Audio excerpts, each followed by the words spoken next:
So I'm calling to order the L&A Committee of the RTM on October 21st, 2024 at 10 of 8.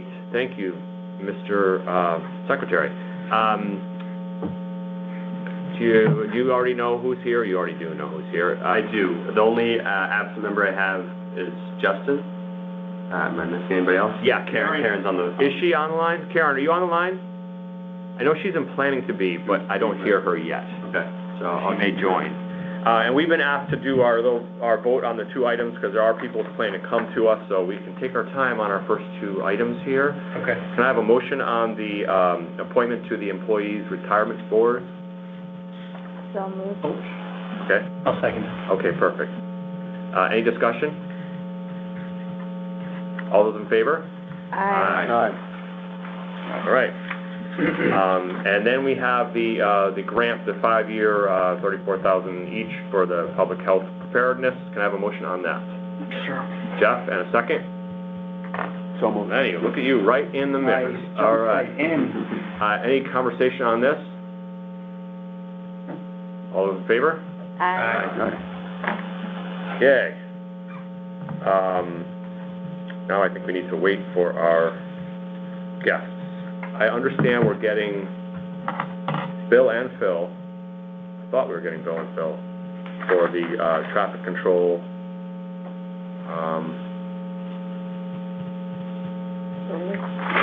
Anybody have any jokes or anything? But we are being recorded. On the elderly tax relief, this is the bill, or this is the ordinance that we've been considering like for a month. No, right? there's new changes though. They did include that. I'm not sure why that.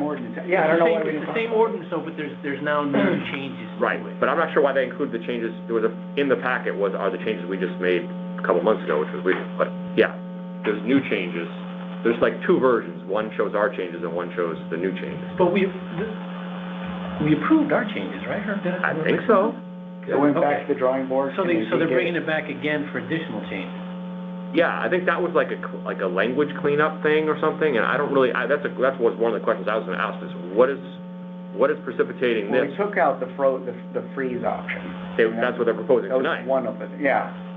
But were we not going to discuss that tonight? Yeah, I think we are. Okay. Oh, we are, okay. Yeah. But last time we made a couple little changes, like what tax year was. Yeah, I think there were little. That we already did, I think. Yeah. So because I was like, why? That makes sense. We did the formatting. Why are we doing this? Like, Why why are we doing the this substance? again? Yeah. Oh, okay. It's just the order. Right. So the first go round is just like for form and sub. It's form and the second one is substance. So that's fine. If I recall, they were trying to get that done in time for the actual deadline for that tax cycle. Okay. So they kind of maybe rushed it through without all the deeper changes they were trying to do. Okay. But we should ask that question for sure. Any other conversation? Any jokes? Any, I have a question for the group here. I can't get through these packets. I mean, There's 134 pages? I don't print it. I bring my computer. I can't find anything. I print it. I can't find anything. Wow. 5 days is not enough time to really kind of do something. Is it reasonable to ask for it to somehow be like a table of contents that goes with the agenda and ties to the packet, so I could be like, okay, item number 4, and it says go to page 27. Right. Versus just scrolling through and looking, okay, where does it stop and start? Yeah. They just run together. There's no label. Yeah. There's no headline. There's no label. Yeah, see, and like, not to jump ahead to like what we're talking about on Right. Wednesday night. That's like a point that I have. Yeah. That's a good point. It doesn't work. Yeah. But I wasn't sure if that rises to the level of that committee or not. Maybe it does. I don't know. Yeah. I think it's worth bringing up, yeah. Yeah, definitely. Hello. Come on in. Hi. And it's all the emails we get too, like, I just don't know what's what anymore, so it's deleted all. Yeah. And the ones that even come through, a lot of them aren't coming through, which is a whole other. I don't have time to guess and see what they are. Sure. Yeah, please, join us. Say it out loud, get the stand. You are both here for the traffic authority, right? Are there anyone else you're waiting on to present that? Because we're ready to go when you are. Okay. Sorry I'm late. I thought this. It was a very quick meeting. Oh my God, Yeah, we've just And the been, break. Fastest ever, Bill. yeah. Okay, well, I want to pass some stuff around, which you may already have. You guys have the draft?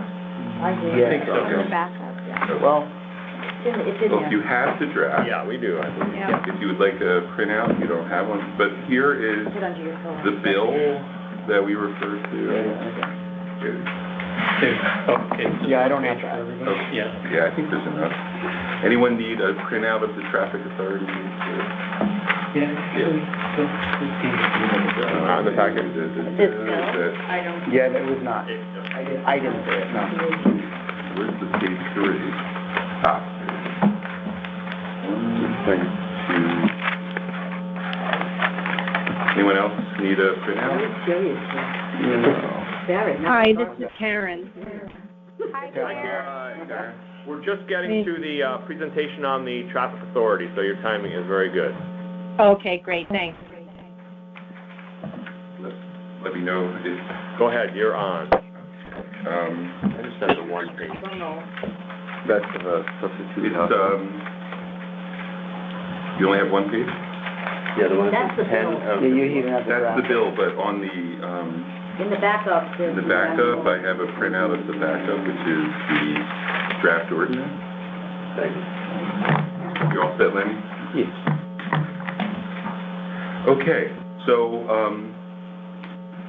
stop me if I'm going over stuff that you guys know, but, every municipality in Connecticut has to have a local traffic authority, and, or LTA. And, up until this year, if a municipality had a police commission, the LTA, defaulted to the police commission. It was, I guess it was in discussion for some time, but this year was passed the bill that I just passed around. So Section 7 of House Bill 5330 allows a town to establish a separate local traffic authority, that has to be done by the legislative branch of government. So what that means is, and the purpose of it was that, I think there was recognition that a police commission made up of volunteers and, mostly, usually lay people who aren't experts in traffic, which is a science. They're becoming more and more of a science and pretty technical.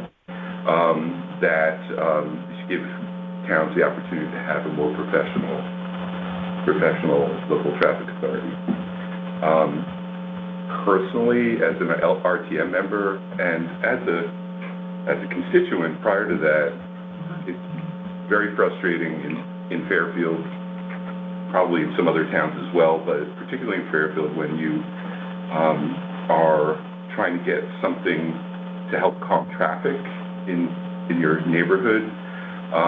You don't really know what to ask for. No one's going to tell you really what to ask for. Typically, the neighborhood gets together and says, we'd like a stop sign or a speed bump or something like that. You go in front of the police commission, you might call the police, and confer with the engineers. It may take several months. You go in front of the police commission. Quite often, it feels like somewhat of a subjective process that the police commissioners will do a field trip with engineering and the police, traffic police. They'll look at the intersection or the road. Quite often, one time during the day, not like a scientific sample. They'll say, hey, this doesn't look too bad, and then they'll vote it down, which happens. Doesn't he also have to get 200 people to sign up? Yeah, that's not like, It just kind of comes, I remember when, it's a little hard to deter people from wanting to actually go about doing. I don't think those are solid rules. I think they're sort of, That was always. yeah, that's kind of what's been thrown out there. I just want to make you aware, there is a website. You can see each town, what they do. You can just Google local traffic. You can just Google local traffic authorities in Connecticut. There's a list of every town and what they have. So 30% of towns in Connecticut, the LTA is their police commission. 42% is their board of selectmen. 12% is just the chief of police, 10% is the town manager, 3% mayor, 2% have a separate traffic authority, and 1% is the first selectman. But that was prior to this bill passing. In reality, I think some towns, they delegate the responsibility to an expert. So, for example, one of your former RTM members, Frank Batiste, I was on the board with Frank for, I think, one term. You know Frank Batiste? Yeah. So Frank is an engineer, and he is the chief of the Traffic and Parking Bureau in Stamford, and their LTA just delegated the responsibility to him. So he basically does it all himself with very little interference. But you guys also know Chris Timniak. Chris Timniak is the COO of the town of Stratford.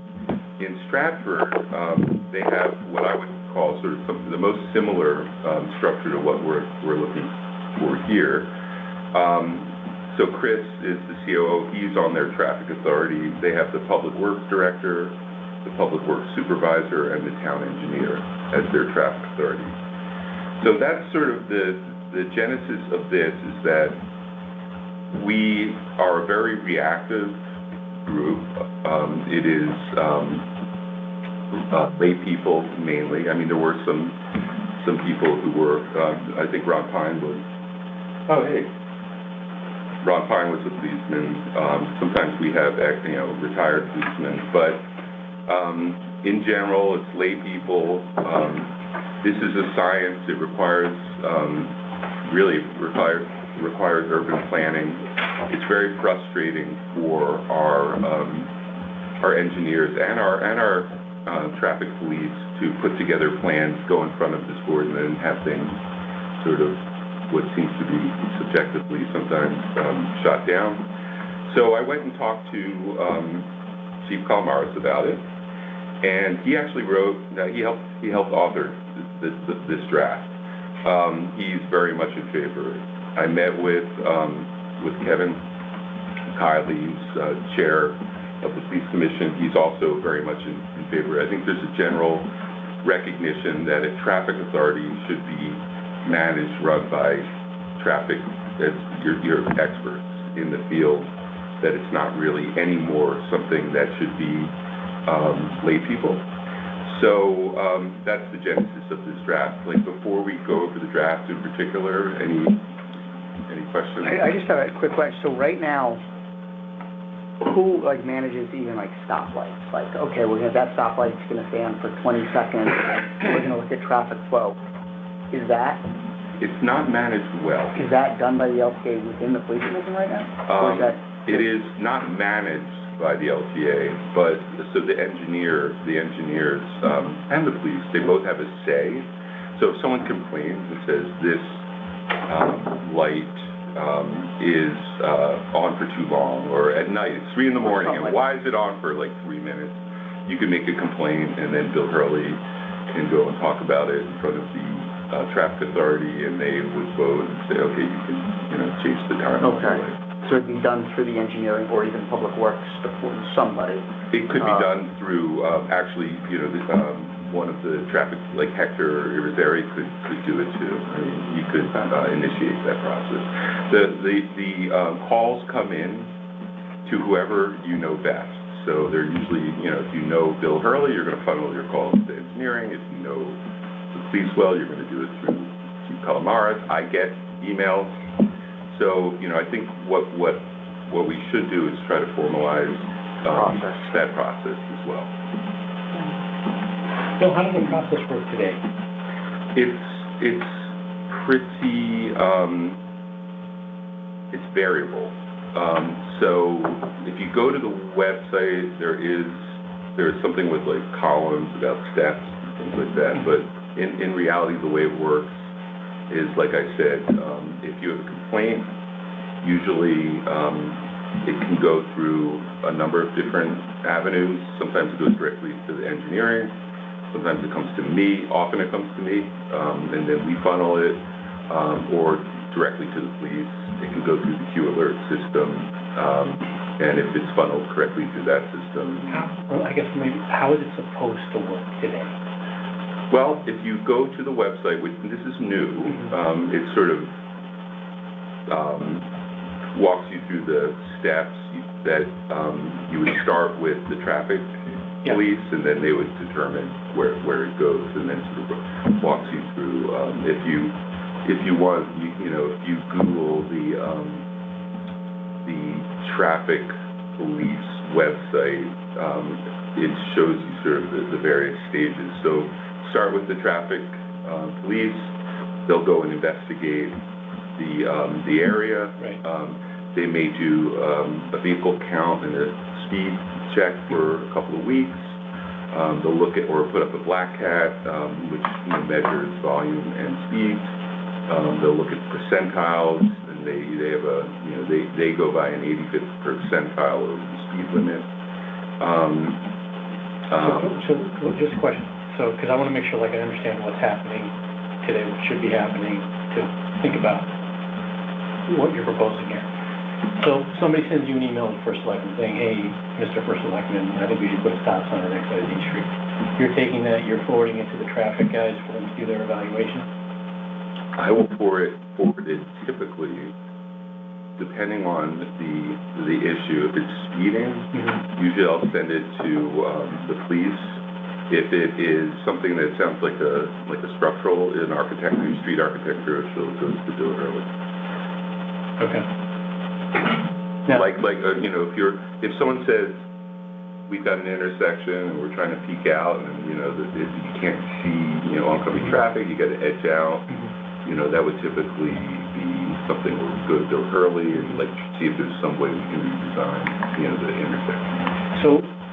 So in your opinion, like what you're seeing is the current process today is not working. Is that right? Well, there's a whole, you know, shading of gray, working and not working. It, you know, are we having deaths like every week? No, but I mean, like, I don't mean like that, but I mean, like, if there's, like, people, it's people want to, like, approve, you know, if there's things people are proposing, trying to get approved, if there's things that are reasonable, are we, like, not? Well, I think part of the reasonable, I think that's what I'm trying. I think part of the process that and you, I'm thankful that you used the term reasonable, because people don't really know what to ask for. So we have a very reactive process, and sometimes people ask for things like stop signs, and really it's not appropriate to have a stop sign there, but you would only know that if you studied traffic. So usually they will still proceed with the stop sign. If 10 people in the neighborhood are screaming for a stop sign, like on Villa Avenue we had this, they went in front of the, you know, it took months, they got in front of the LTA, the Police Commission, and they're like, well, this doesn't meet the guidelines for a stop sign, no, you know. Then it took another 6 months for, you know, the people to find out that actually, you know, if you can bring in your own expert and say, well, actually you should bump the curb out, or you should do this or that. Now, you know, that's the way we've operated. It's been relying on the public to come up with not just the problem, but also the solution, and then get the solution shot down. So part of this whole thing is we're investing in education. Like, you know, Bill Hurley and Megan Jane are actually getting more and more involved in complete streets and taking training classes and things like that. So what should happen here, and including our DPW director, John Marsilio, is like all in, like learning about complete streets and the different things we can do to make our streets safer. So this should be more of a proactive process where the people on this committee know what should go there and not wait for not really necessarily always waiting for the public to say, we'd like to see X, Y, or Z. Laura, you wanted to So I'm just gonna bring up something. My neighbor was trying to get, on Wilson, to get a speed limit change. People were speeding down, and she had to get signatures, and she went to the police commission, and they just were like, oh, you know what, it was already, a study was done, we accept that study, you don't have to change it. So it was sort of like, they didn't really invest time, and it didn't seem to really have the bandwidth to really deal with it. So that's why I think a separate entity would be much better. So like my question then too, Bill, is like, what, do we know why it like takes months for some of this stuff? Because to me, this seems like it should be like a 2-3 month process, and a decision is made and off you go. It can be at times, it can, if it's an obvious problem, or if somebody gets killed, like Reading Road, I think after Megan Ravis was killed, it was a pretty quick process, you know, after we were threatened. Sure, right, The logs sure, were threatened. right. So they put in rumble strips. Now, what, you know, we should all be thinking when we see those rumble strips on Reading is, what's the difference between Reading and Burr? Mm-hmm. And why doesn't Burr have rumble strips? Well, you know, a proactive, you know, I mean, the rumble strips aren't very expensive, so we should be putting them in there, but, you know, we don't really think, it's a reactive group, and it really, what they do is traditionally they've looked at crash data, you know, so if someone's already gotten in, you know, there have been many accidents or a death or, you know, injury, and then finally it kind of breaks a threshold for them, and I don't know what that threshold is, but, you know, MUTCD guidelines, and I can't remember what MUTCD stands for, but it's the national guidelines. You know, in the old days, prior to this latest rewrite, they would say, if you have X number of crashes over Y number of years, then you should do something. People don't really think that way anymore. Now, a proactive approach would be like, is this a dangerous intersection or not? You can tell that by speed and width of the road, and volume, and just, you know, an urban planner or a traffic planner can look at a road and say, like, this road's dangerous, and you don't wait for someone to get killed. So I think that's where people are moving. Yes, I'm sorry. Go ahead, I've been monopolizing the question, so I'll come back after some other people have a chance. My initial question is going to end up being both clarification and substance. So the traffic authority, in your mind, in terms of its goal, it would be helpful to have them clearly articulated in the ordinance, because I think we're talking about speed, pedestrian safety, bicyclist safety. Are we talking about congestion?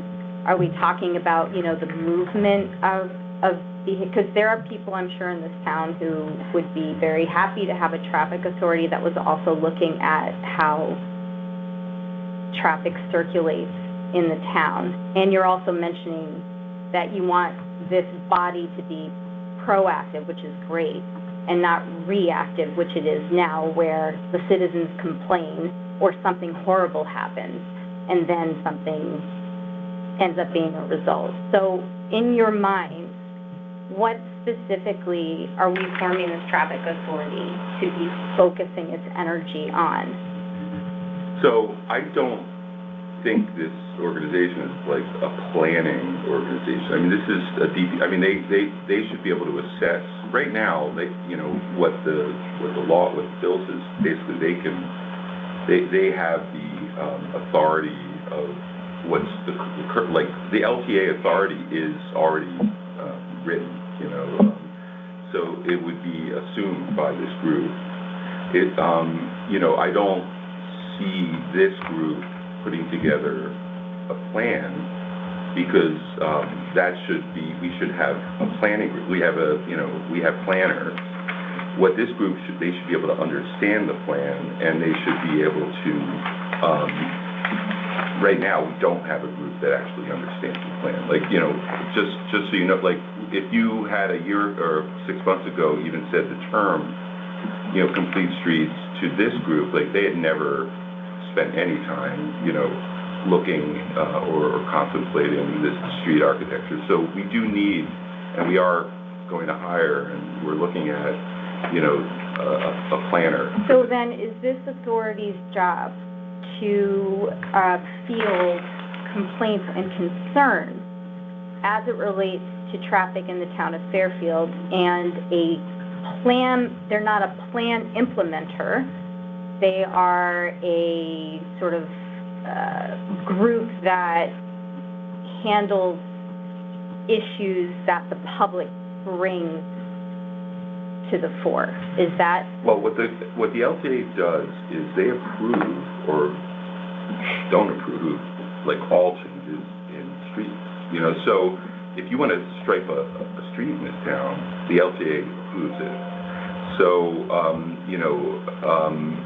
they have to continue to do that, like by state statute, I believe. So, but the difference is right now, they're asked to opine on a stop sign, or they've just decided we're never going to vote for a speed bump. They just made that assessment years ago without ever thinking, well, there's things called speed tables, or there's things called speed humps, and they're different from speed bumps. So this group has to understand and that is written in here, they have to understand street architecture, but the proposals that come before them should be a mixture of complaints we'll always have complaints from the public. Those should be funneled, in my opinion, that should go to the Complete Streets, the planning group. They should be brought forward, but by definition, I think this group would have to continue to hear complaints from the public. We can't not have a forum for the public to be able to voice their concerns and ask for changes. So it still is reactive then, right? We have to have, I don't think we can get around having part of this reactive. I think the key is to do a better job being proactive so that the reactivity lessens. Because right now it's really only reactive, but this group of people I haven't asked, John Marsilio understands a lot of this stuff, and Emmeline Harrigan understands a lot of these concepts. Then in EPW, we have someone that John hired who really understands a lot of these concepts. So, and our police have spent a lot of time on, getting to understand these concepts. They've become crash reconstructionists, but they also are investing, time and energy in learning about street architecture. They say, hey, we should think of a bump out here. That's something that the Police Commission does not do. Under this format, they would be able to say, they would be able to opine directly on those recommendations in a forum of people that understand these issues. I'm going to just reiterate, it's still not very clear to me, very specifically, what the traffic authority is going to be doing. So I think it would be helpful to very clearly articulate it. If all changes to roads, well, first of all, why? Again, safety, flow, et cetera, because that's how you're going to be able to evaluate whether or not things that are being done are effective. And then the second is that this is the body that anything affecting the roads, this body has to approve before it moves forward, if that's what you're saying, which it may not be. Any complaint that comes from the public goes through the LTA, by definition, is the body. It would be good to have it in the ordinance so that it is clear for anybody looking at it that this is. So Michelle, I was going to say section 2, so you're not comfortable with it. Much. I think this is the purpose of this body. This is what they do. I just think it would be helpful to have more. I agree with you. Can we refer to the state statute? I think it's helpful to reiterate the state statute. It's more than just I think the state statute, what we're talking about, what you're hoping this authority will be doing. Are you all set? I guess so. Yeah. I want to piggyback a little on that, because I agree with you. It should be very clear because there are different components here we're talking about. And in fact, I wanted to ask you, the traffic police, what is the traffic police's role now vis-a-vis the police and the LTA or a new LTA? What do they do within this new role? Well, the LTA, the Police Commission, is administered, through the police department. Right. And so they are currently, they set the agenda for the police commission meetings where some of them are dedicated to their LTA work. So, it is basically a function of the police commission. No, but the traffic police.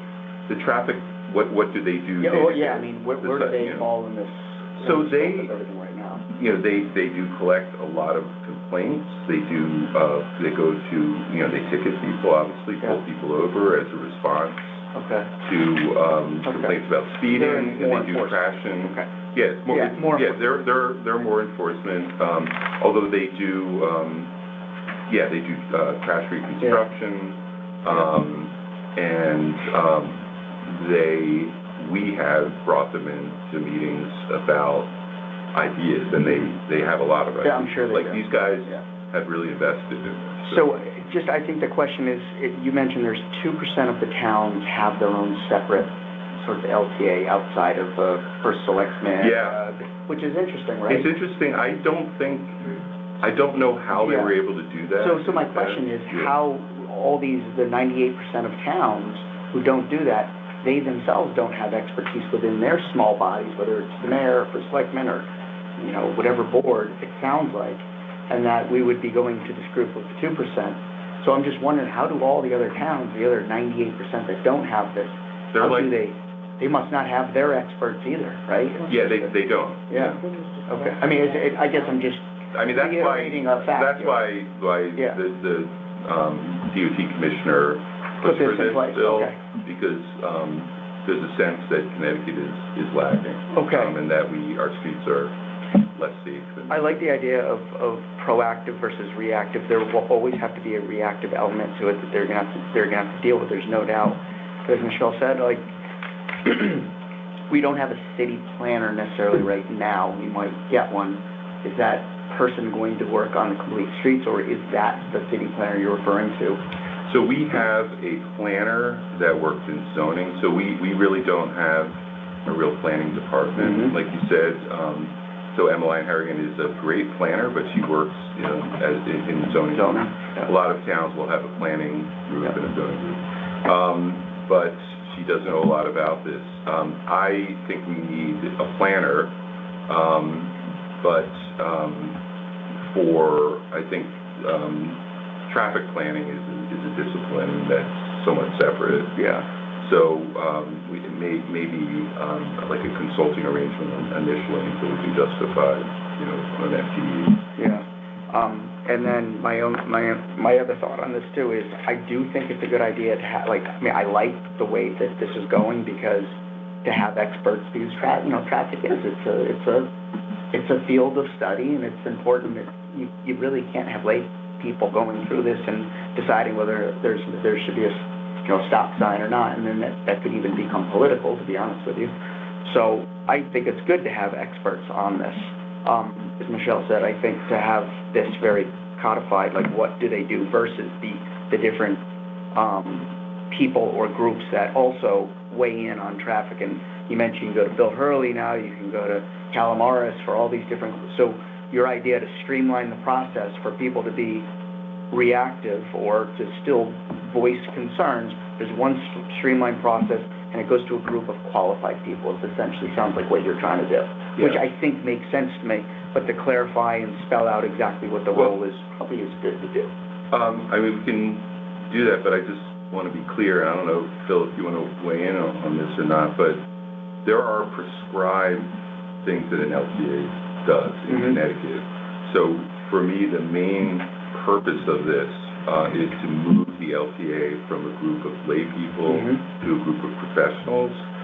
I was not, and don't think it's a good idea to layer on in this group work that may be burdensome and difficult for, not all of the planning work would be the right thing for all of the people in this group. Just from, if you read the statutes about what LTAs do and what they're required to do, just moving that is really what's contemplated. All the rights and responsibilities of the LTA moves from a police commission or from one body to another is the main. Now, what we do with that, I wouldn't I wouldn't recommend writing into this like a vision zero. You know, a vision zero is a pronouncement that a town will make about, you know, I don't know if any of you guys have heard of vision zero, but that's something that towns do, say, okay, we're going to adopt vision zero through a proclamation, and it's an aspirational, you know, goal to redesign, you know, high-risk areas to make it safer, and then your goal would be to go to no deaths by, you know, a certain year. I don't think that belongs in this, you know, in an ordinance. This ordinance should be, in my opinion, really focused on what is required to be done already, and so what the makeup should be. So if you read this, I mean, it's all, notwithstanding the provisions of any municipal charter, special act, or home rule ordinance, any municipality may by vote of its legislative body establish a traffic authority and appoint one or more persons as members to serve on such traffic authority. The qualifications terms, you know, you can read them. A traffic authority established pursuant to this section shall replace any existing traffic authority in such municipality and have the same powers and duties as the traffic authority described in, you know, in the original. So, for me, just getting from lay people to experts is the main goal here.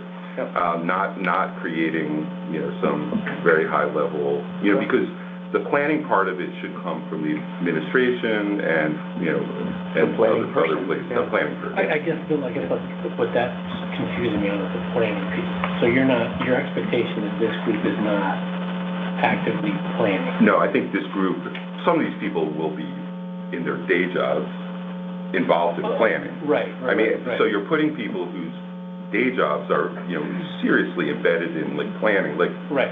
And they're then not having to educate a group of lay people about planning concepts, you know. So they'll get into the room and they're going to know, you know, as when they vote on things, like what a bump out is and what a chicane is. But that's not the responsibility of this authority. No, it really is too much to ask. Yeah, okay. Of that. Okay. To that point, you know, Section 3 does have a whole thing about planning and implementation. It does sound very proactive, saying the FTA chairperson shall lead the development and implementation of traffic management plans. So what do you think of the word development there? So that person, the chair is going to be the head of our planning group in the administration. So that's the Complete Streets coordinator who should chair this board. So this commission. But you have more of a development and planning role, and the rest of the commission would be more focused on the actual engineering problems. If you go into the police commission now, and you know, but you would not be able to take the master plan or in front of you and say, okay, we're going to make a change to this road because it fits into this, you know, this master plan for the town. We're going to do something on Reading Road. We're going to do something on, you know, Villa Avenue, and it's going to fit into a connectivity plan for the town. I mean, that's not something that they would understand, you know, so, you know, they would take each piece of that, you know, each section on its own merits and take a long time for each one, but I think this group is going to have to really, you know, understand the plan for the town, which we actually have a grant to create a master plan for the town, and we also have work that's already been done by commissions on the Complete Streets plan and Bike Ped Master Plan, which has done some of the work already. Maybe this is a point of confusion, is what you were saying, Pierre, because when I read that, it does seem like it's dictating that this person role. Yeah. That's the Complete Streets coordinator? Yeah. Yeah, it sounds like that's part of the ordinance. Yeah, is that your plan? Streets coordinator and he's the FTA chairperson? Yeah. But the role, Does that role exist already, or is that a new role? That's a new role. Okay. Yeah. but those responsibilities are not part of his his or her LTA responsibilities, right? That's over and above the LTA responsibility. Well, Is that your new planner? Because you said you might hire a new planner. That would be that planner. person. Bill, you've got like. I think that's part of the key, is the coordinator is the new planner, town planner. Yeah, so, I don't know, is this really so the chairperson shall lead the development and implementation of town management plans incorporating complete streets principles, and oversee projects. So, I don't know if this is, It sounds, Bill, like what you were explaining, if I'm understanding it correctly, which again, I think the discussion here is really helpful, and it's highlighting the fact that we really need to clarify in this ordinance exactly what the LTA does, separate from other things. So it sounds like planning that happens in the town around safety, whether it's Vision Zero, whatever it is, happens outside the LTA. You have professionals who are doing things. And then those professionals are going in front of the LTA to make a request to do something to the town's infrastructure to address these things, whether they're rumble strips or bump outs or whatever it is, or traffic signalization, whatever. This group is not coming up with the plans. no.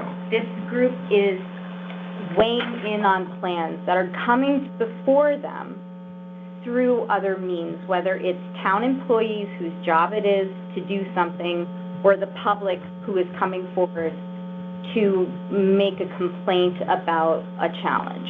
So maybe, are you hinting, or telling me that we should reword like A and B to make it clear that that's not the job of the commission? Absolutely. Yeah. Okay. Yeah. Okay. And Outside of those outside of the LTA, that person will have these other responsibilities. Right. But I would just say one quick thing. Above all of that, the LTA has a purpose and a charge, like a goal, that I think is also important to have here, that the LTA, if it's around safety or traffic movement, that all of the things it's considering is within the lens of reducing harm, injury, speeding, whatever it is. That's a piece of it that's kind of missing from this. Go ahead. I mean, if section 3 is really part of the job description for this person, you could actually strike the whole section from the ordinance. Okay. That's the employee's job description. Yeah. You don't need it on to your point. Right. Well, to me, there's Right. there's two different, the Complete Streets Coordinator is a completely separate function than the FTA chairperson. It just happens to be that we're gonna have the Complete Streets person serve as the FTA Yeah, that's chairperson. an important Which I think is Yeah. something that we also need to discuss. Because it seems like it is one and the same.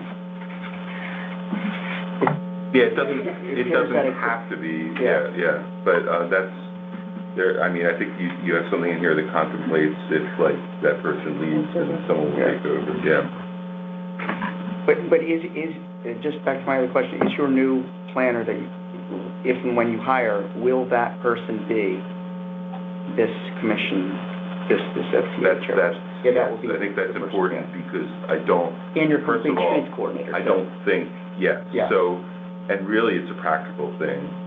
Chief Colomaris doesn't want to be that, he doesn't want to chair this meeting. Hector Irizarry does not want to chair this, it's going to take a fair amount of work.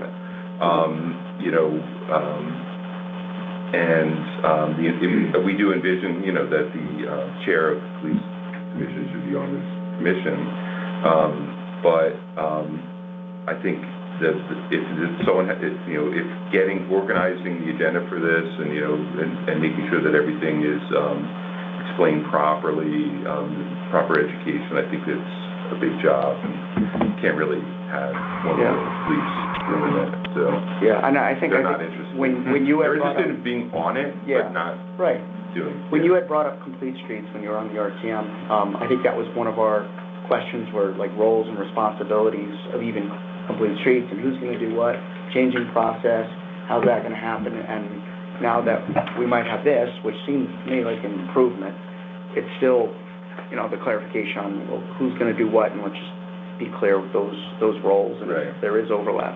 So- Yeah, like, my concern, like, reading this is, I would like to see, to Michelle's point, clearly delineated what the FTA does, what his powers and responsibilities are, because I don't, when I read some of this language, it starts to get a little fuzzy for me in terms of like the planning and stuff like that, and Yeah. I don't want a function Yeah. like that So, to kind of right. get lost in the, because that's really a town. I would say strike section 3. Yeah.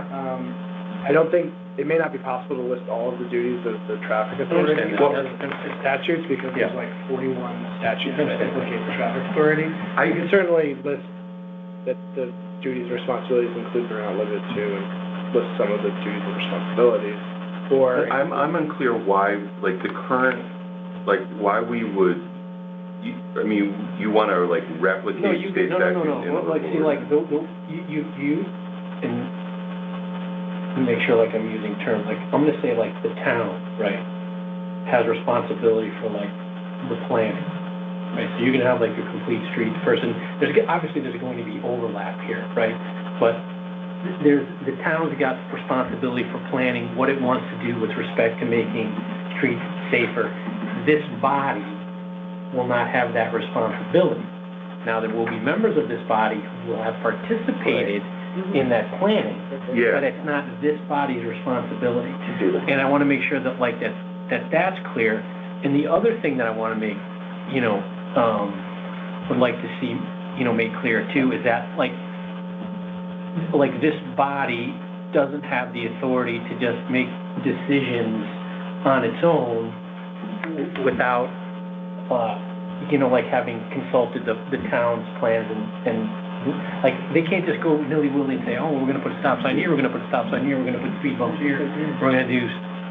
That's what they do, I mean, that's what they do. But it has to be, like, does it not have to, can they do it on their own initiative, or do they have to have approval afterwards? Like, does There's not something have to oversight, come is there? before them to do that? The way it works in practice is they wouldn't typically initiate it.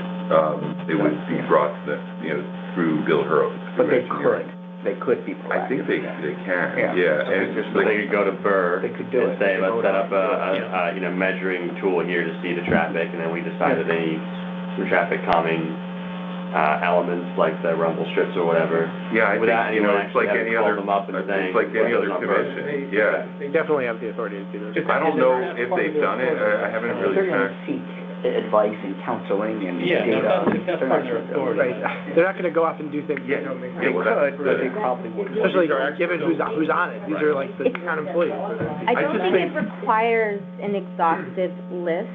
I think it requires a few high-level buckets that all those 40 things fit under.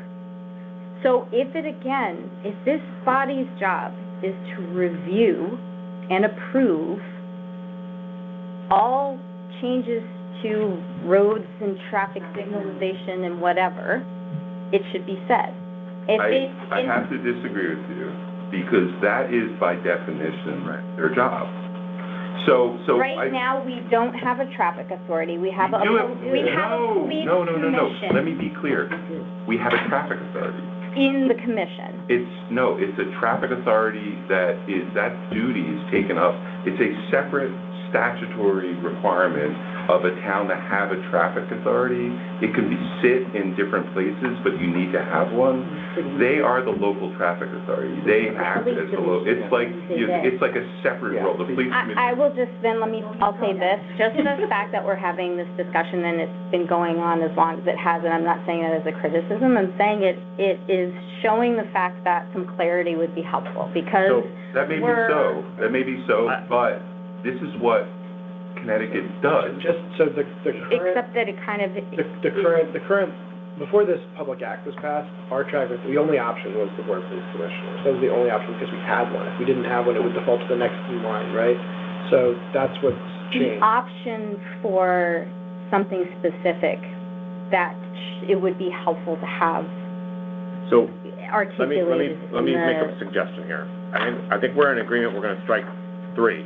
So if you strike 3, That goes a long way. it goes, if you just say the LTA is moving to this group, And then maybe, here's how they're put on, You could. that's all I second care about. suggestion, is that you give it a title or a name or a mission at the top that just, They are the new LTA. that, Yeah, that we're transferring from the police commission to a Right. newly formed, just I think if it becomes clear in the way this thing is introduced, that all we're doing here is we're taking this responsibility from this group and we're putting it on this group. It's the same responsibility, but the group is changing. And I think that, because that's the only thing that's changing, and that will clarify that the only thing that's changing here is who is making these decisions. And we don't have a lot of choice here, like. Right.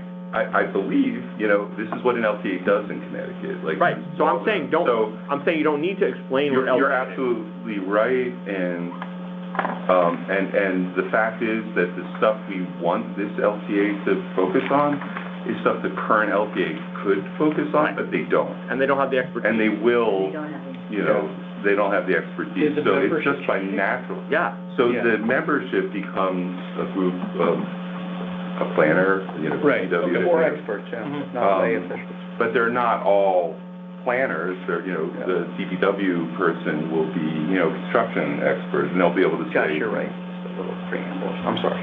So Josh, what we're really saying is, just to keep this stuff, because that's what's changing, the members' qualifications in terms of office. And Yeah, you need that. basically almost 2 sentences, that's the Preamble, responsibilities it's a of this summary. body are now Yeah. devolving on this one. And to the first selectman's point, we don't necessarily have the authority to expand their authority Right. beyond that anyway, Right. because Yeah. state law is Correct. supreme, and the state law already defines what an LTA We just can don't want to do. make this too confusing. If there's Right. 40 different statutory provisions that define the scope of their authority, we could incorporate those by reference if we need to. I mean, this is already incorporating the major section there, and does have some language about their main duties of, overseeing the installation and maintenance of traffic control signals, et cetera. I think that's specific enough. So I'm gonna change, Why I put that in. I'm gonna suggest, I think I just wanted to be, maybe it does belong in a preamble or something, or I don't know. not section 3, I wouldn't do that as a preamble. It's part of the job description. But the section 2, perhaps, some Yeah. language there. Yeah. So, where are we at as a committee here? Are we prepared to make this recommendation and move it along to the full body with this recommendation? How do people feel? I have a couple other procedural Okay. concerns with it that I just Okay. want to throw out there. 2 things. One, the section with the term lengths and limits is a little awkward when this is primarily going to be staffed with town experts, and I think that needs some reconsideration. I mean, if you have the same engineer that's a hired person, and you always want someone on this traffic authority from engineering, then to put terms and term limits is awkward. It is So I awkward. just- We have that now with a lot of our officers, like we have terms for people that work for the town, it is awkward. There's no term limit though. They can serve. It would just be naming those, but there are, there could be, Maybe it gives you a chance to reevaluate. Well, I'm just, I mean, that's what it is. I think it gives the administration an out to let a Right. different employee take on the burden of I think it's being good on to the have traffic the term, authority. and then have a term It's limit. So I- just like a public way of saying, yeah, we want to keep you, or no, we're gonna, time for someone else to Yeah. do it. the other question is around the coordinator being the chair. I think it can be a little problematic.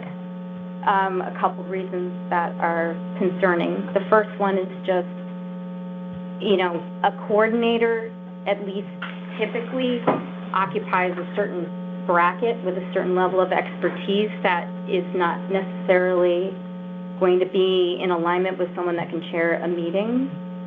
And second, if this person is actually the one that's doing planning that has to be approved by this body, and for them to also chair it is a little awkward as well, because, so I think to have the coordinator be a facilitator, in other words, they're doing the administrative duties of preparing agendas and minutes and like the kind of, for lack of a more elegant way of putting it, the grunt work of helping a chair be able to function, but I think the body should, I don't know if it's whether they would appoint a chair among their members or whatever, but I don't see that it's not going to be impartial if the person who's asking this body to approve something is also chairing it. Yeah, It's that's a good just a point. little weird. Yeah. Good point.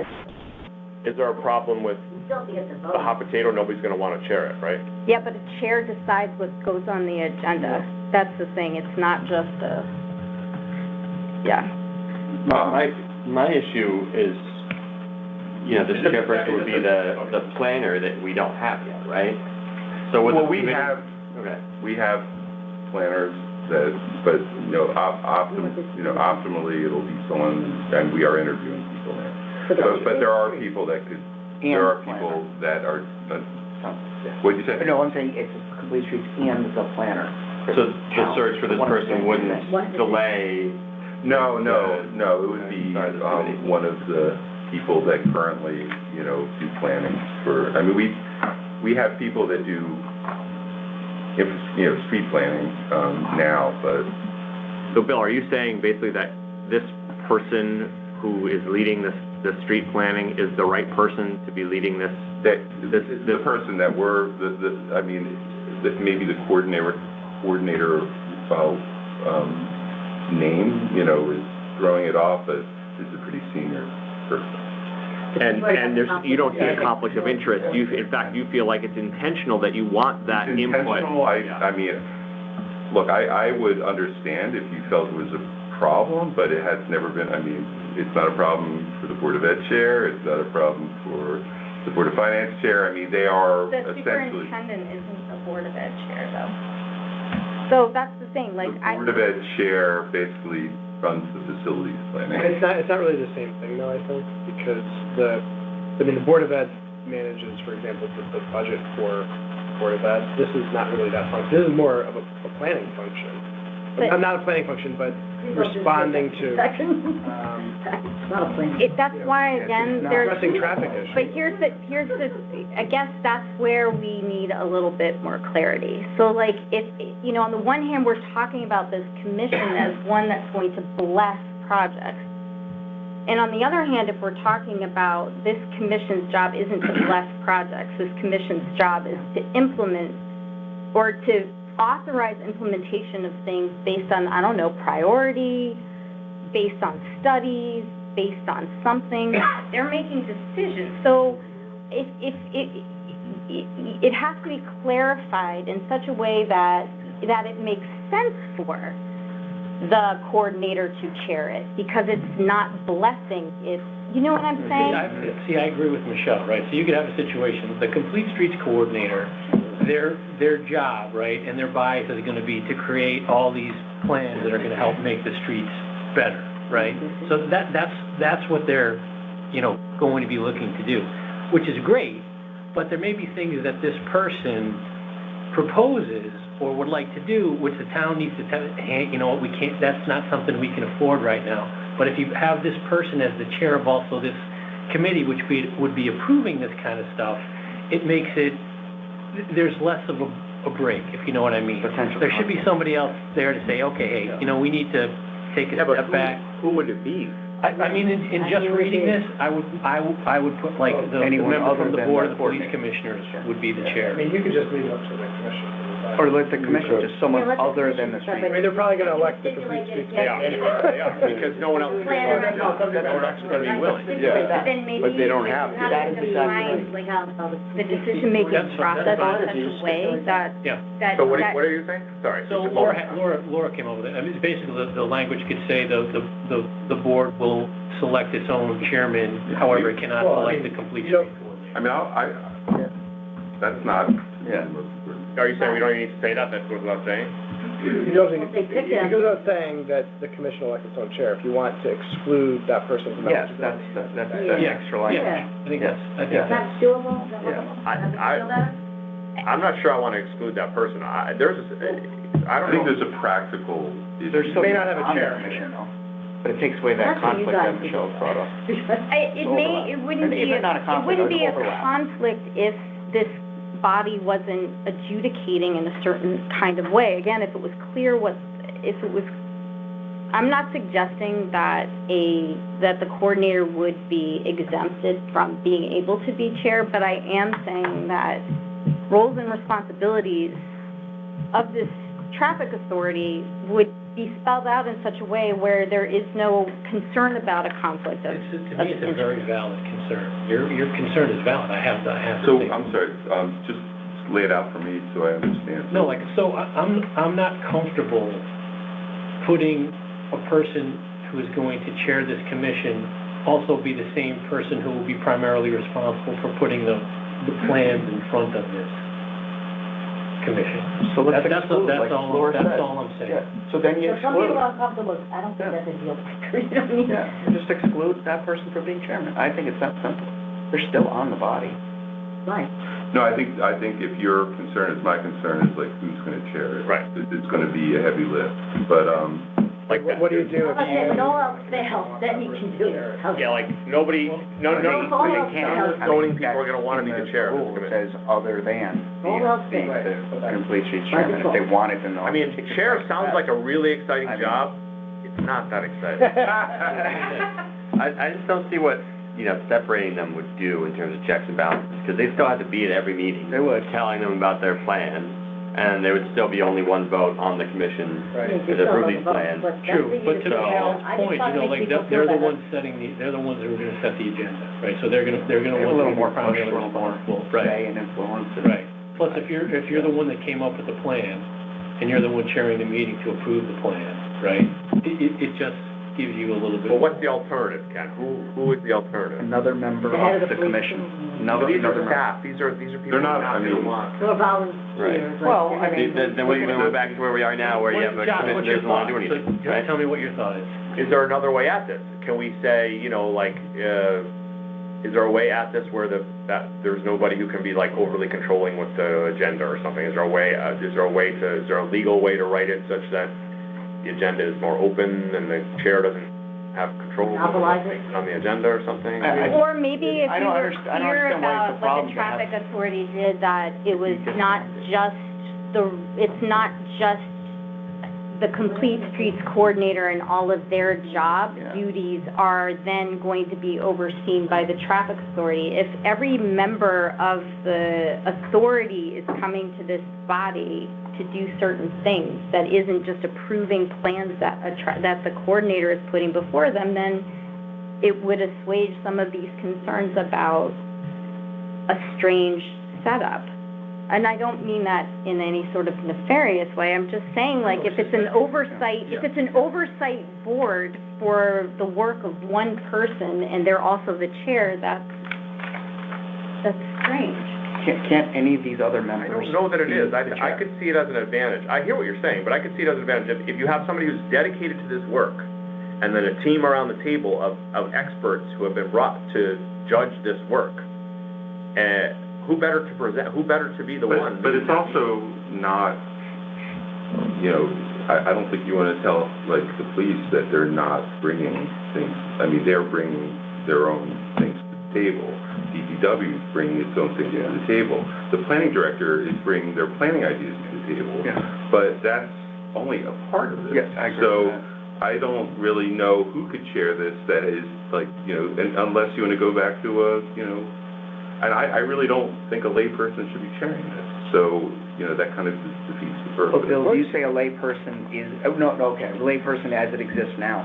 But this new membership, I think, has qualified people, whether they're staff or not staff, they each have their. They're all bringing their They're all bringing their issues to the expertise. table. So just the chair is someone other than the complete streets coordinator. I mean, it's just that simple. Or you could just leave it to the authority itself to elect a chair and a vice chair. Well, yes, that's what will happen, with the exception of that chair. Because think about it, look at every board and commission around town now. It's not like an absolute expert is the one who chairs. I mean, it changes all the time. Other than Josh. But like, it changes all the time. You bring new people are elected, appointed, you have changes, they have votes all the time, membership changes. I think it's a really tiny point. Would you guys be willing to do this, basically, to the point, just leave it up to the board themselves, and if somebody else other than the complete streets gets elected, fine, if nobody else. Right, if you wind up with somebody who's impossible and nobody wants them to chair, they can vote that person, they can vote a different chair. It's just hard to put that. I think we have three options on the table. One is just keep it as is. Two is let the board choose, and that person that they choose could be the complete streets coordinator. Three is let the board choose, but it can't be this complete streets I coordinator. think three makes. And I'm in favor of one or two. Personally. Do we have Holiday want to try to dictate this, or do we want to turn this to the full body to try and dictate this? Let this carry on. What do we think? I think our group here, I think we should try to dictate it. Okay. And then, because they'll be able to debate it anyway, right, if they want, but I think we want to go put our best, basically our best recommendation. They can amend what we do anyway, right? Yep. Okay, so are people Thank ready? you for bringing this up, I think it's good comments, but I do think you should not exclude the complete, I think. I'm comfortable with that. Yeah, I think they bring part of it to the table. They're not like the guru.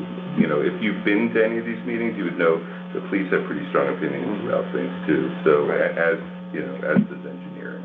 So I'm going to propose that we suggest striking section 3.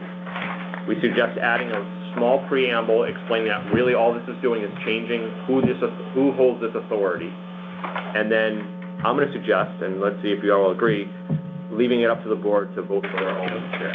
I'm with you. Is everyone ready to take a vote on? But not with the exception of I didn't make coordinator. I didn't make that exception. I'm not proposing that I thought exception. we were just talking about that, and now you don't want it. I'm saying, based on what I've heard, comments from everybody, I'm comfortable at this point just leaving it up to the board themselves, and if it happens to devolve on a complete streets person, then that's who it devolves. But then that defeats the purpose of what you were bringing up. But I get the arguments, And I but like, understand. nobody else is gonna wanna do it, yada, yada, yada. Well, we don't know. I prefer Palomar to be the chair, he said. Yeah. Oh, he doesn't have the time. Can you repeat those 3 proposals? We have no idea. Yeah. Striking number 3. Second one is a small preamble just explaining that the purpose here is simply to shift the responsibilities from the police commission to this newly Then, formed, if everybody wants to do it, FTA. then they'll have a robust debate amongst themselves. Determine who- I think this will be clear from the current LTA to this new FTA. Yeah. Which, Thank you. kind of one and the same practically, but yes. And then to, 3 is to, allow the board to vote for their own share, to either, or to strike it entirely, where then it just becomes default that they vote for their But own. I understand the arguments why, excluding that person. We have others waiting, can we vote on this and move on, are people ready? Sure, I'm ready. Are you okay? Yeah. All right, I'm gonna call a vote, all those in favor Wait, of... hold on, what are we voting on? Okay, strike number 3, so this is my proposal, that we will pass this along to the full RTM with a recommendation that the sponsors strike section 3 in its entirety, add a preamble that explains that this is changing from an LTA, that all this is doing is moving the existing responsibilities from the current LTA, which is the police commission, to the newly formed FTA, which is what the ordinance does. Is there anything where we can put what Michelle asked about in terms of defining the role, even though it's already defined in here? So I'm going the opposite way. I'm going the total opposite way, because I think that's confusing, because that's not really what the LTA... Some other ancillary... The preamble is basically like part of what's in A already, which is, this is pursuant to, section 7 of Public Act. My vote for the preamble, yes, is Just simply to explain say, that. just to say, just to make it really ultra clear what the mission here is.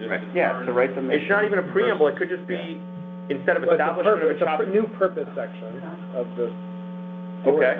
That's your Sure. word. That was driving authority referred to as Do you think that would help? It's not complicated, it's like No, I said. Clarity I in the preamble. personally think it would be Yeah. helpful, but it doesn't, I don't know. I think it confuses the issue, because it's not about all those other things. Right. It's not a whole separate plan. True. This is simply about moving the responsibilities from I one. think Michelle's point is that it should describe in some general way what it is that a traffic authority is. That's your point, right? Yeah, I think. We can do a primer then. Yeah, well, I don't think we need to do Not a primer, it's I'm thinking like a couple sentences. 3 bullet points. In the ordinance. 3 bullet points or whatever, which, by the way, could also eliminate concerns that Yes, we're having about the exactly so. coordinator That's simple. chairing it, because I mean, do we we want would, whereases and therefores or something? Yeah. Yeah, I think that solves the problem. It's a nice throw compromise. some whereases in. Some whereases, that's all we're asking for, some whereases. A whereas. No, you have to have at least 4 whereas. No, Sure, it's right? 8. I think the limit is 8. 4. The minimum is The 8, minimum is whereas, yeah. Okay, all right, so we're amending my suggestion, and we're doing a little bit more with the preamble than I... Whereas. So a small preamble explaining the purpose is to shift from the current LTA to the new FTA, and explaining what the does. FDA does. Perfect. Very briefly, Perfect. And we're going to either strike the language about the chair or add language, change the language to say that the FDA will select its own chair. I mean, is that, You just strike the just strike the language, because that's what is required. Language. You're gonna strike what language? That, anything about how the chair is determined or who the chair is will be stricken. It'll be the like chair every is other commission. Like every other commission. That is my motion. Do I have a second? Second. Thank you.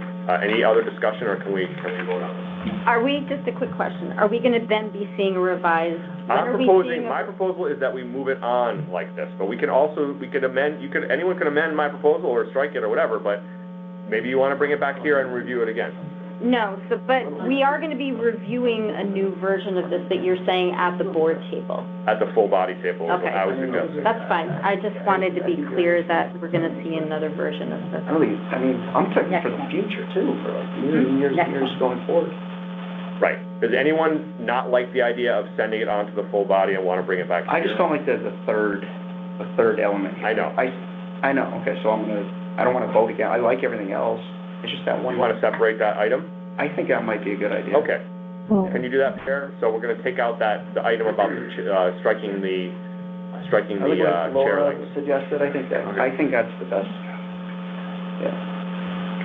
It's nominated Josh. You're gonna be the Josh, chair. looks like you're the guy. Put that in the ordinance. Congratulations. You got it. Thank you. So, you got it, Pierre? Yeah. So everything except the chair language is on the table. We're proposing to move this forward to the full board with all those other items. Are we ready to vote on that?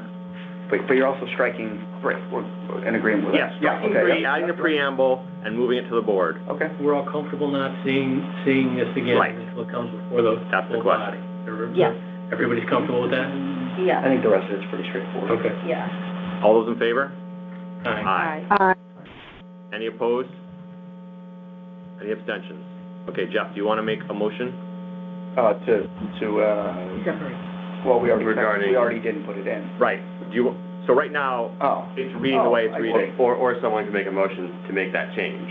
Yeah. Right. But, We can also add that in later. I mean, maybe it's something I want to think about for a bit. well, I think the rest of us want to make Well, what I mean is, this can still be amended on the floor. Yes. Yeah. So, I mean, it could be done there too. And it might be better, that particular part of it, because. Are people convinced? Do we want to wait and do it on the floor? I think it's the overwhelming consensus regarding that, right? Yeah, I think Or at least that. is that consensus? Yeah, I mean, I'm not gonna, even if I make the motion to add that exclusion, it's gonna be Gotta voted fail. down here, so what's Okay, what's the point? that's true. All right, so does someone else want to make a motion about that item? I will move to strike any reference to how the chairperson is chosen. Okay, do we have a second? I'll second it. Okay, any further discussion on this? Okay, all those in favor? Aye. Any opposed? I'm just gonna abstain for right now, just because of that Okay, element. one abstention. Yeah. Karen, you were an aye? I'm gonna abstain off. I Okay. like you. I think about it. Okay. All right. Thank you so very much. much. Thanks, Thank you guys. for your What questions. else? Thank you. Yeah, Senior tax relief and. who's the bulk of the crowd here? Are we evenly Am I allowed split? to or- stick around? If you wanna hear it, I'm technically also a member of the public, so I think we can figure it out. We'll do it. It was the Sixth Street. You're for senior tax? You too are for senior tax? And the others? You're for snow removal? And they're,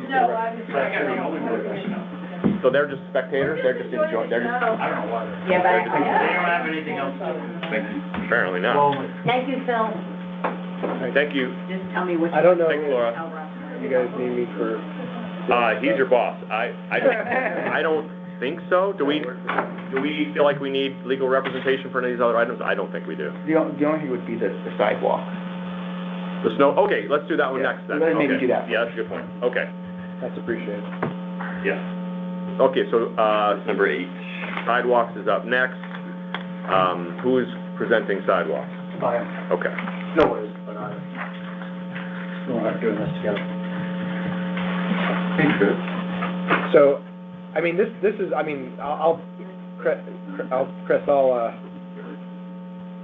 this really came from me, because I noticed that we didn't have this, and then, our insurance carrier also noticed that we didn't have this, and they said that we were like the only town in Connecticut they represented that they were aware of that did not already have this language in their snow removal ordinance. So, it's a potential, like, liability issue for the town. We have it. There's really no good reason that it wasn't done originally, except that, our ordinance might be very old and it may predate the ability to disclaim liability. I don't know. Is there an argument, I'm not a lawyer, is there an argument that by putting it in, we acknowledge that it wasn't there before? Wasn't there before, so we will have to deal with what happened in the past regardless, so. Can you just explain, like, what, prior to this, or even as of right now, what the situation is in terms of liability? Just because I know we're proposing to protect that liability. So, right now, someone slips and falls on a sidewalk with snow, the town is liable, but, like, as of right now.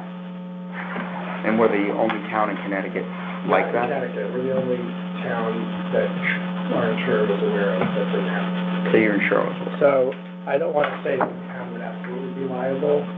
I would say that we do not have the protection afforded by Connecticut General Statute, Section 7, Section 13A 149. So, that would give us an absolute defense.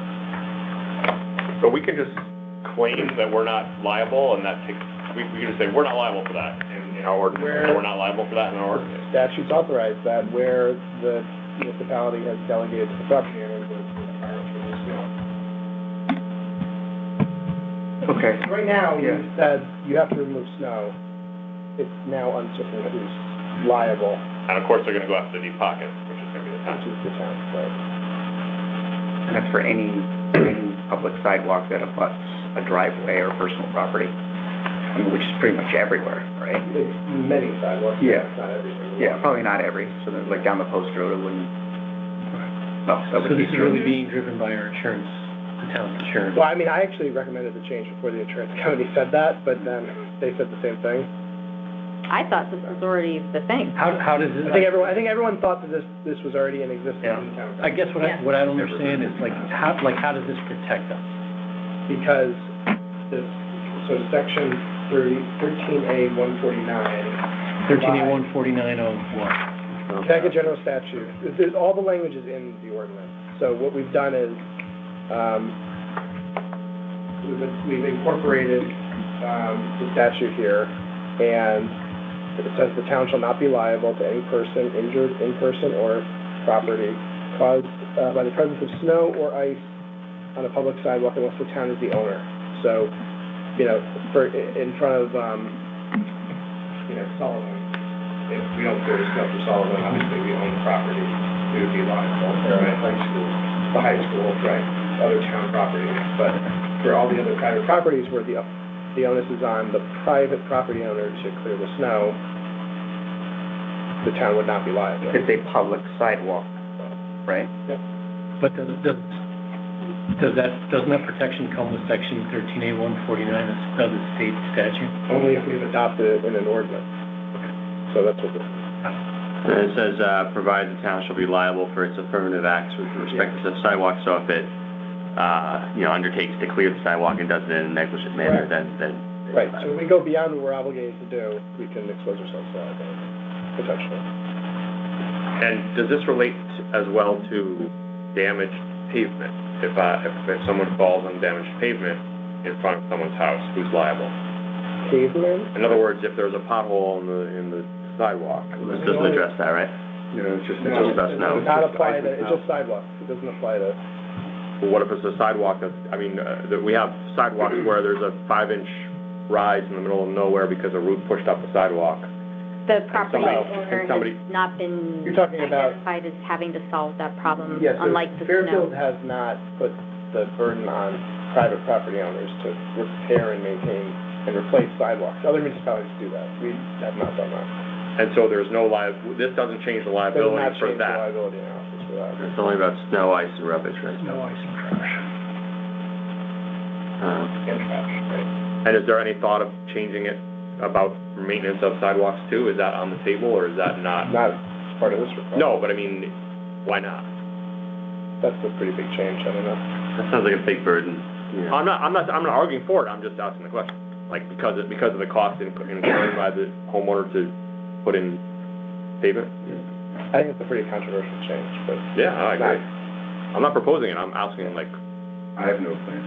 yeah. So if you take a road like Mill Plain, which is obviously a well-traveled road, but, you know, a lot of residents, so they're gonna be in charge of clearing snow on those public sidewalks. They already are in charge. They already are. Yeah. Under the ordinance, they are currently in charge of clearing the snow. That's what it says. And so what are we doing here that's changing that? We're incorporating the provisions of the statute that say the town is not liable if there's an injury. We already put the burden on them to clear this. It's already, okay, so they already have that burden. We want the benefit. You know, fine. Right, the town basically put the burden on the property owner without realizing any of the. Okay, so right now that is the case? I didn't even know that. So everyone has. It doesn't really make sense to have one and not the other. Yeah. Because if you're gonna accept. No, I get that. Potentially accept the liability for it, you should. So everyone in town has to clear their sidewalk. That's just Really? Yeah. standard practice. That is, yes, Like that is. sidewalk. I don't either. And okay. according to this, if you don't, the town will Yeah, charge you. and then charge it right now. Yes. That's the way it is, okay. And as I understand our conversation, Phil, is that then the state allows for a fine, which is our previous, ordinance stated $99 or up to the maximum allowed by the state, which is $250. Okay. So this actually articulates the $250. So a lot of our ordinances, or not a lot, some have they say 99, which refers to like the prior version of the Home Rule Act, it's now 250, so it's just updated. It's not changing the amount of the fine, it says 99 are the maximum allowed, we just changed it. Does the adoption of this language anyway impact, our insurance premiums? Like, would they go down? I don't know. But my guess is not, but. They never do. I mean, but they also just realized we didn't have it, so I don't know. Do we have any data? It might go if we don't do it. Oh, that was my other question. I don't know. Is the insurance company requiring us to adopt this? No, they said, you should do this, but. You're just a good job. Okay. Do we have any data on how much we've paid out over any lawsuits from people slipping and falling on sidewalks, or how much we've doled out in fines for people not clearing the sidewalks? Or is it just not really something that we've, I don't know. it's been a problem? I don't know that, I can ask, it was interesting. I think the fact that we don't know it shows that it hasn't been like a big expense. I wouldn't say that if I were. Yeah, I wouldn't have definitely said Because that. we don't, sometimes it shows up as insurance premium, so if you paid out by the insurance company, We have to analyze the claims history on that, and then in terms of fines, I really have no idea if the town has fines. So what could cost me more than $250 to shovel my walk? That's one reason why you wanna put 250 in the ordinance, but yeah, it's a good point. Well, it's $250 plus the cost of the town. Is it? Coming and clearing it, yes. Yeah, the item B under this is that if you fail to do it within 24 hours, the town will do it and charge you. How often does that happen now, where the town has to come in and clear sidewalks? Like, is that a regular, like snowstorms, it happens, like 50% of people don't do it, and the town has to, or is there any sense of?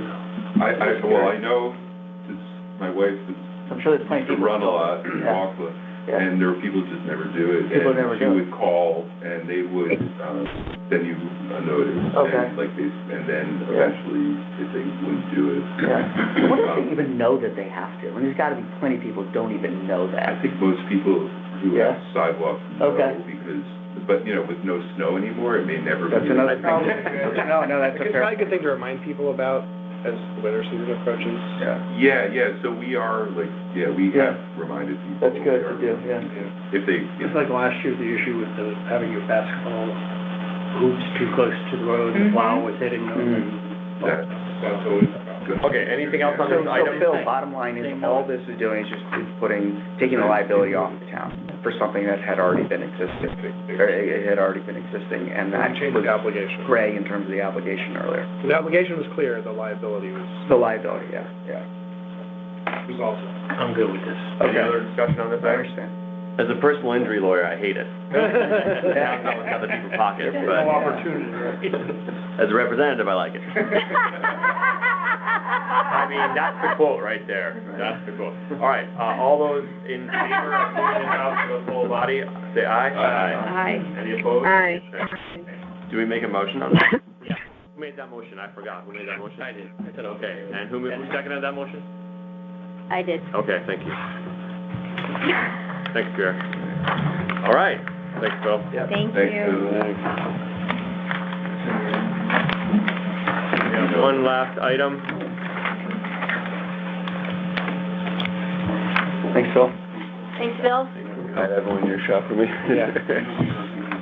We're offer, study that area. Explained by some Yeah. people, sidewalks doesn't. We're gonna come. Yeah, I mean, I just, The RTM. there aren't any in our neighborhood, I don't know.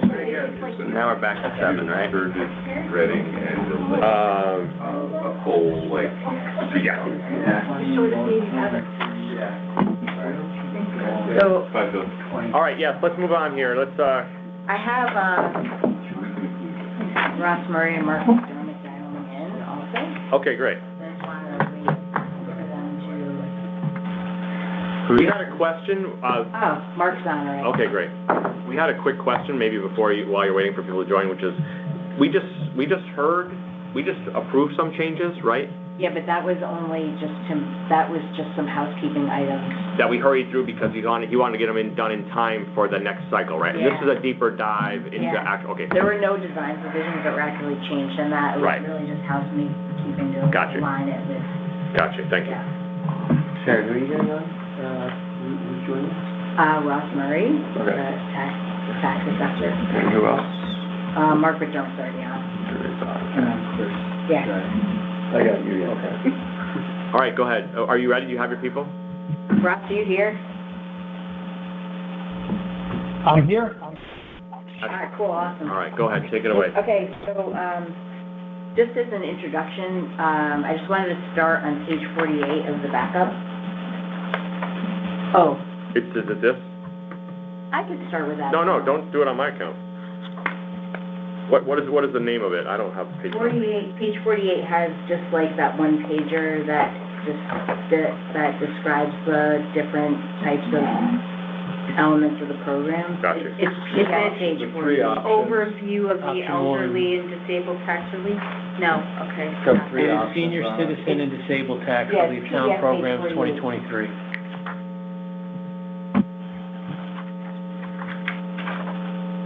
Go ahead, don't wait for me, go ahead. Okay. So, so currently there are 3 options. So option 1 is the credit program, so it's like tiered based on your income. So the lower your income, the more relief you receive, and it's graded. And then option 2 is a freeze program where the increase would be frozen, and you apply for it, and you receive a freeze for 6 years. But then after the 6-year mark, you either have to enroll in the deferral program or the credit program. And it's actually like less advantageous than the credit program because it doesn't have tiers in it. And it's also not being used. No one's ever used it. Right. And then number 3 is the deferral program. So that has like a lien at the end. And it doesn't have like a term limit. So if you go to the PowerPoint, Josh, that you were on, Yeah. which is on Adobe page 18, with a pretty picture of the beach. So if you go to page 18, I actually brought like a second monitor that I was going to set up so that we could see, but I didn't get to set it up. So anyway, so the 3 changes that we are proposing, we're eliminating the freeze program because it's not as advantageous as either the credit or the deferral program, and no one's using it, so eliminating it is just really a housekeeping item. And then we're proposing that we lower the age to qualify for the deferral program from 75 to 65 so that it would align with the credit program. And then also, you'll see later in our presentation, we had updated some plan design, specs from other towns, and it is a prevalent practice in other towns to have 65 as the qualifying age for deferral. And so we would also want to make the deferral program and the credit program match for streamlining purposes. And then the third thing is that the qualifying total asset value, it's been $650,000 since at least 2012. It might have been prior to that. We don't have records.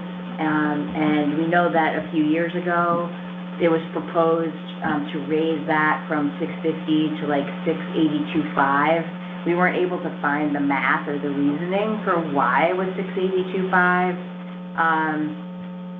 And that was ultimately, like, it didn't make it through LNA, so that increase was never implemented. But the point is that there's been years and years, and the last thing that was proposed was incremental. And so we're proposing a small change in asset value from 650 to 675. And then your assets that qualify are not your primary residence, but basically everything else. And in the backup, there's an affidavit that participants have to sign. I can't remember what page number it's on, but it lists all the different things that would qualify. So like your brokerage account, a second home, all those other things. Mm-hmm. So that we would move from 650 to 675 and then see how much that moves the needle. If it, causes, we had batted around a lot of ideas with that, and we're hoping to make a bigger change, because when you think about it, since 2012, the world is a very different place, but there wasn't a lot of appetite at the Board of Finance level to make a big move, because we don't want to rock the boat and then all of a sudden have a lot more participants and have like an unexpected consequence. And the other thing is, because people they just sign an affidavit, they don't actually show what their assets are. So because of that, we don't have any idea. We have no idea of how many people were turned away because they were at, 680 as opposed to 675 as opposed to 750. So there's no way for us to have data. The only way for us to figure out what the impact is to move the needle slowly and see how many more participants we have once the asset value cap changes. Any questions? Is that because no one would sign, they're not gonna sign an affidavit attesting to them not qualified? Well, it's an affidavit, if they sign the affidavit, that it says that they don't have 650, but they don't have to show everything. Right, Ross? They don't have to show the documentation. They just have to sign the affidavit.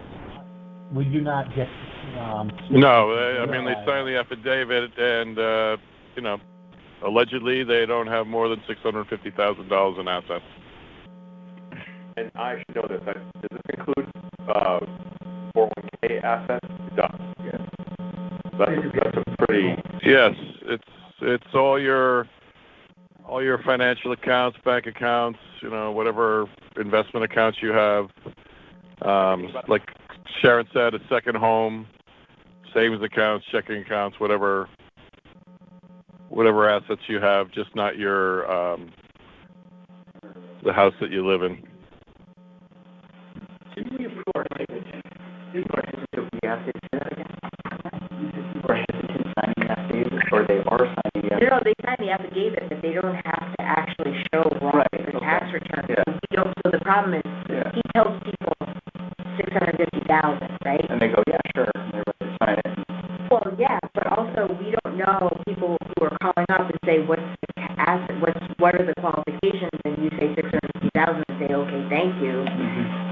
Right. He thinks there were 9 people that said, okay, I don't qualify because of the asset value, but because we're not looking at people's tax returns, and it would take a lot of work to determine each individual participant's assets. They actually could qualify, Yeah, we don't have that data. Didn't we just approve specified like the use of the previous year's statements? Yeah. It was the term, so that it lines up with the tax return. Tax year. But nobody's looking at it. Like, we approve language so that it aligned with the tax year, Well, but when so the no person- one, no. when nobody is actually reviewing Yeah, the but tax the return. person uses that as their gauge to know when they're signing the affidavit, because if you have it be a point in time, it's kind of, you have to prove it with statement, like. Except you don't have to prove it. And also, like, tax documents don't necessarily show all your assets. Right. Show your income. It's a deferral, right? So it's not even if someone did push it a little bit, all it means is the town has to wait to get their money, right? It's a deferral or credit to qualify for the program, Or for the the asset value. Ross, is there anything that I've said so far that you want to put white out on?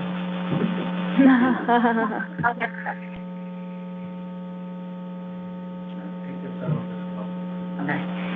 That's fine. Wait, how do people decide?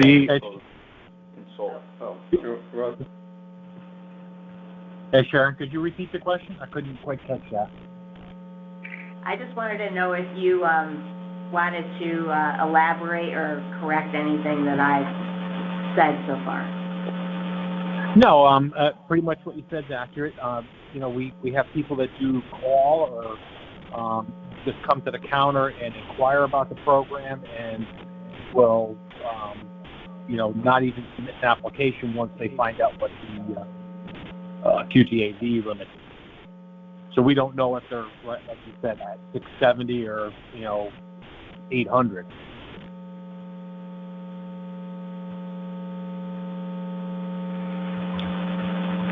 Is that the primary way people inquire about the program? They come to you, they talk to you, and come to your department personally? I mean, how do they generally, and then they have to make a decision if they want deferral or credit, or in the past, the freeze program.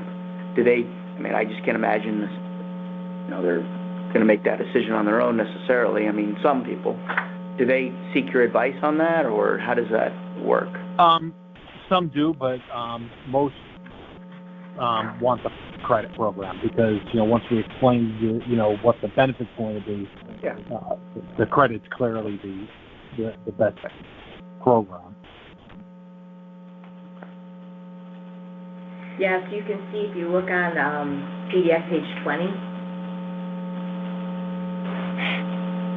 So. Yeah, we've never had even an application for the freeze. Yeah. And, Yeah. You know, and we're down to 2 people on the deferral. Okay. Wow. 2 people. 2 people? Yeah. 2. And how many people on the credit? 1,017. 1150. Wow. What do you say? 2 people on the deferral. Why do we even offer it then? I mean, why do we? Why do we? Credit? Right? Is there a reason to offer the deferral, Ross? Well, we still have 2 people on it. Yeah. I still think, you know, most people don't want it because of the repayment that has to be made at the, you know, when you finally exit the program.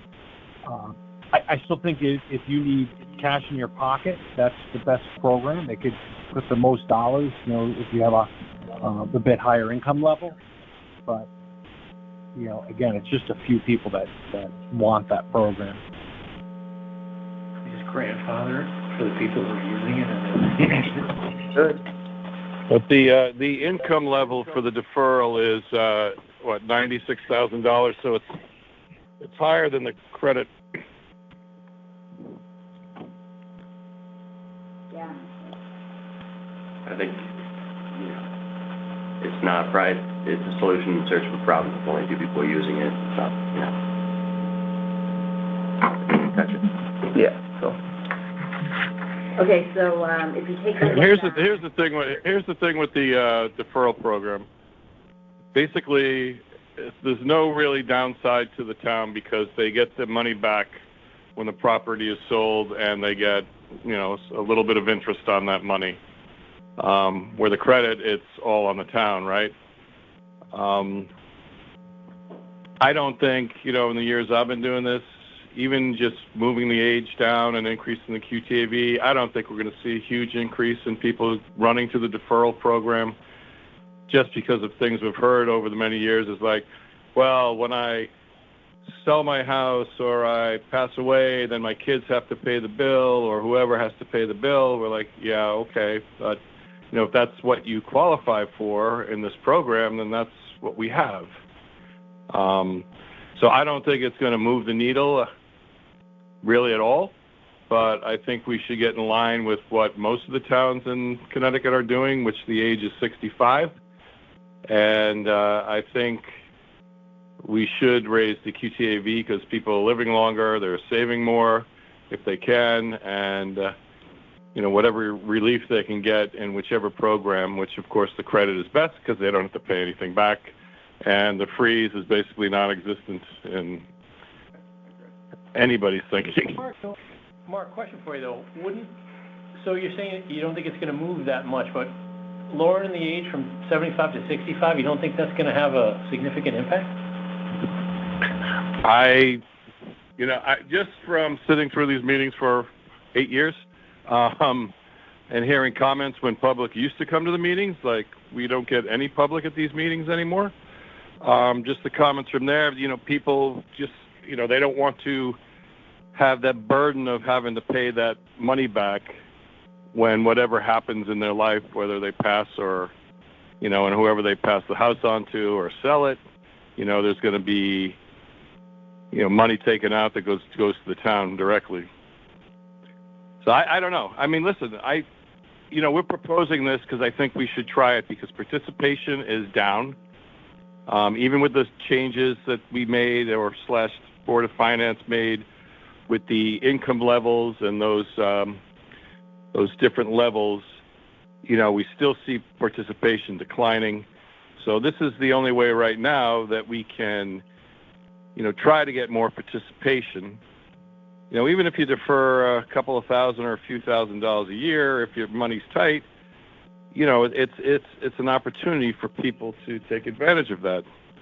But I just don't see, I hope I'm wrong personally, but I don't see people running to that program. The credit program is obviously so much better, but the qualifications for it may be a little tougher because the income level is lower at the top, where the deferral, if you have a higher income level, which we do, and then we have a higher QTAV, and that's a whole nother situation with QTAV. We've talked about, do we get rid of QTAV and use some other mechanism to gauge, whether somebody can enter into this program. So I don't want to be a pessimist, but I'm just, I've been on this committee for a long time, and we've heard a lot of different things. You talked about the affidavit and what people sign, and people have said meetings that this 10% of the program is probably cheating the system, that they have more assets than they say they do, but they sign it anyway because they don't think they'll ever get caught. So I think Member Asterita's question was about lowering the age specifically by 10 years, which is a pretty significant chunk. Do you think that will substantially increase the number of participants? I think we need to try. I don't think it will, but we can see. Like I said, the rest of the towns, most of the towns in Connecticut, it's age 65. It's not 75. I have a question about if there exists. I just want to say I have no problem with either the lowering of the age or the slight adjustment to QTAV, but I keep hearing comments about moving needles and dwindling participation. What data do we have that demonstrates that there are people in need in our community who are not taking advantage of this program? What evidence do we have of what percentage of Fairfield's population is senior, and what the median income of those people are? I'm sure there's de-identified information about our tax brackets and whatnot. Where are we getting information that is prompting this desire to increase participation based on the fact that there are people we know should be participating and aren't? Good question. It's But I mean, I don't know why people aren't participating. If they could qualify, there are many different signals or ways that they get informed about the program, whether it's through the senior center, whether it's through their tax bill, whether it's through the first select person's letter, whenever, 2 weeks, 1 week, month. It's all available. So, and the other thing is they have to own the home and they have to be living in the home. You can't pass the home on to your son or daughter, whoever, and then claim, if your income's low or whatever, then claim that you need tax relief when it's no longer your property. I'm just curious if we have any data about people who do qualify and are not applying to this program. Like if we are getting, let's say, 1,100 applicants, but we know that in our community there are 3,000 households that would qualify and who are seniors, and we know that there's this gap, and that's why we're doing different things to incentivize. You're getting more than 1,100 applications. That's the number that qualify. Whatever the number is right now, that's the number that qualify for the programs that we have. So I don't know how many more applications. Ross could answer that. The FSA has done a lot of work on medium income and how many seniors there are in town that we could get for you, but you're approaching something bigger than us for this. I think the outreach is what you're asking. Like, hey, I know what's her name down the street only makes $10,000 a year, but I don't think she's on the program. I don't know. I can add that I believe it was 2 years ago we did a mailing. We purchased a mailing list, mailed it to all the seniors, and it really did not generate that many applications. I think it was even less than 100. So it really didn't bring people out. As far as data goes, I have never been able to find that would tie their income. So you really can't put those two together with everything I have found. Mr. First Selectman. No, I was just going to say, I've asked this question several times, and we've never been able to get the number of people that would qualify in town that haven't applied. So that information is not available to us, even de-identified. One thing that we have started doing is when people, with Julie DeMarco's, and people start now, or much earlier in the process when they're not paying their taxes, like outreach, if they're willing to talk to us about why. So we've been told, throughout the time we're considering this, that there's like some sort of a drop in applications, or the program isn't being used as much as it should be. So is that comparing like past participation to current participation? Like what's the, okay. Yeah, I mean, sure. It's on, if you look in the backup, on Adobe pages 20 and 21. So there was a bubble after COVID, and then it's been going since then. I mean, it's not like a cliff, it's just... So that could just be because of rising incomes, like fewer... it's dwindling more than you would expect. Ross, did you want to, I know that we've had this, I know that we've had this question before about participation rates, and I know that there was the bubble from like 21 to 22, and then there was a drop off in 23 because of COVID.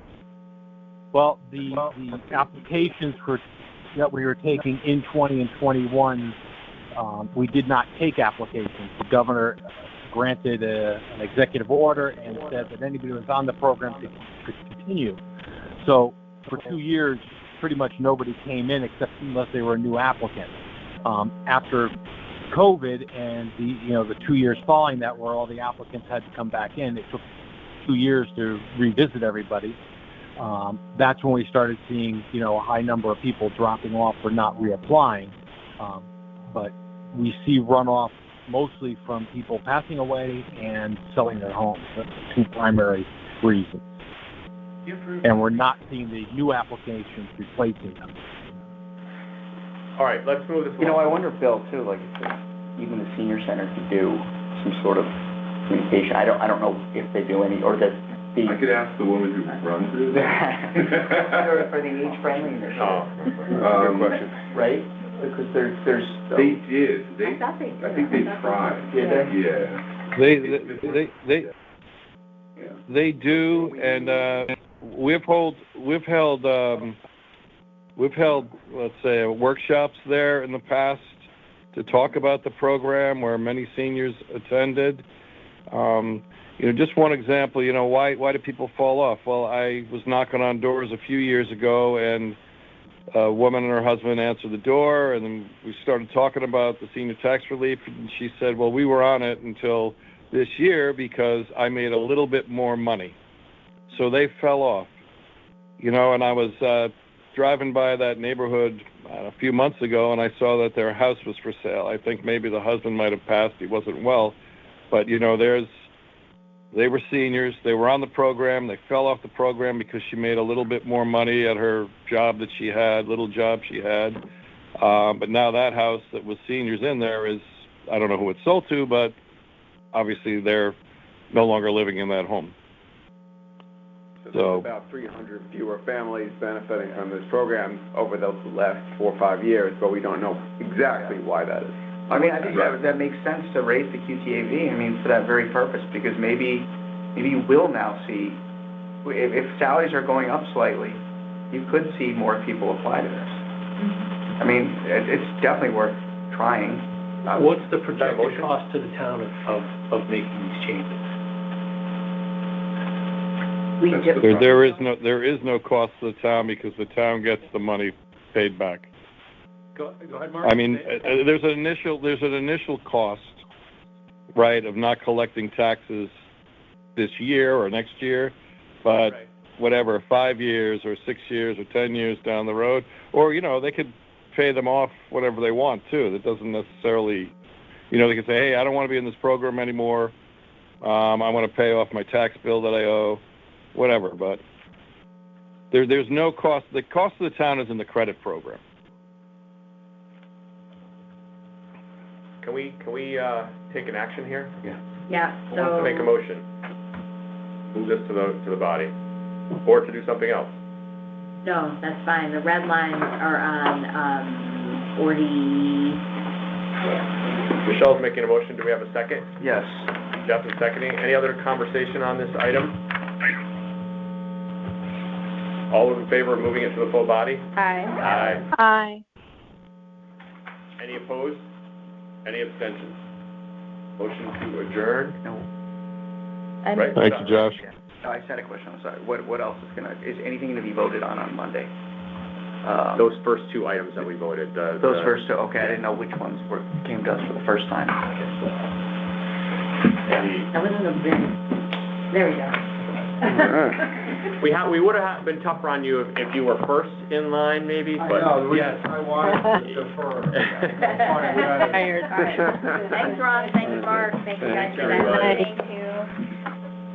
We had the 2 sessions, so remember we have to hold over. Yeah. Have we done those for all vacancies? All right, thanks, everybody, goodbye.